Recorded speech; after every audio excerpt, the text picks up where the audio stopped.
Cécile Pourrier-Goudfange, vous êtes permanente à la Fédération d'entraide protestante au diaconat à Valence. Il vient d'arriver en France plusieurs familles qui arrivent de Syrie, dont une qui arrive ici sur Vienne. Alors comment ça se passe en général ces arrivées? C'est un moment très très émouvant. Les familles sont en stress jusqu'au décollage de l'avion. Et une fois qu'on est dans l'avion, ça y est, ils se disent c'est bon, le rêve devient réalité. Parce que les dossiers ont mis parfois plusieurs mois, voire plusieurs années pour certains d'entre eux à se monter. Et quand ils arrivent, c'est l'aboutissement de leur rêve dans l'instant présent. Ici à Vienne, c'est l'association Solidarité des Deux Rives qui les accueille. Il y a toujours des associations, des collectifs dans les différents coins où arrivent ces familles? Oui, c'est un impératif et c'est un accord qu'on a, et c'est pourquoi on obtient nos visas D, c'est qu'il faut qu'il y ait un collectif de citoyens qui se mobilisent financièrement parlant et humainement parlant pour les accueillir. Parce que de surcroît, ça favorise l'intégration.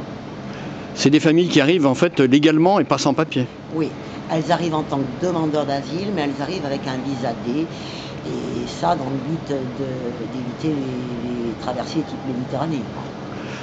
En général, c'est des réfugiés politiques. Il y en a beaucoup, mais il y a de tout. Il y a des réfugiés, c'est surtout des Syriens, Irakiens, Palestiniens, et sur les Syriens, c'est aussi surtout par l'état de guerre du pays. Ce sont des gens qui n'ont plus rien, qui ont été blessés, mutilés par la guerre, qui sont handicapés, qui ont tout perdu. Là, la famille qui arrive, quelle était la situation du papa qui, je crois, c'est lui qui était en but au gouvernement de Bachar el-Assad? Oui, monsieur faisait aussi partie des casques blancs, il était très investi au niveau des casques blancs, donc il était en danger, même au Liban, parce qu'il y a des ramifications au Liban pour les Syriens. Et les Syriens souffrent au Liban de racisme vu la situation du Liban, et puis il y a encore les services secrets syriens qui tournent là-bas, donc il faut faire attention.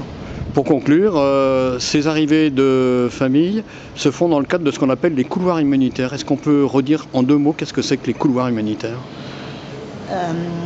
C'est un protocole qui est signé avec le ministère des Affaires étrangères et le ministère de l'Intérieur qui nous autorise et qui nous délivre 300 visas D pour faire venir légalement, donc 300 personnes syriennes, irakiennes ou palestiniennes qui actuellement sont en stand-by au Liban, en France, avec comme condition qu'on ait des collectifs pour les accueillir.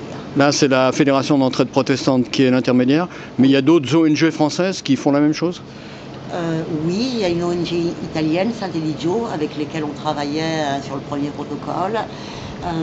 Je crois qu'avant il y avait le Secours catholique, mais ils les ont arrêtés sur ce protocole-là. Et puis on travaille aussi avec de nombreuses ONG au Liban, comme Medical Europe, IRAP, Médecins sans frontières, qui nous réfèrent des cas de grande vulnérabilité et précarité au Liban, et après on n'intervient.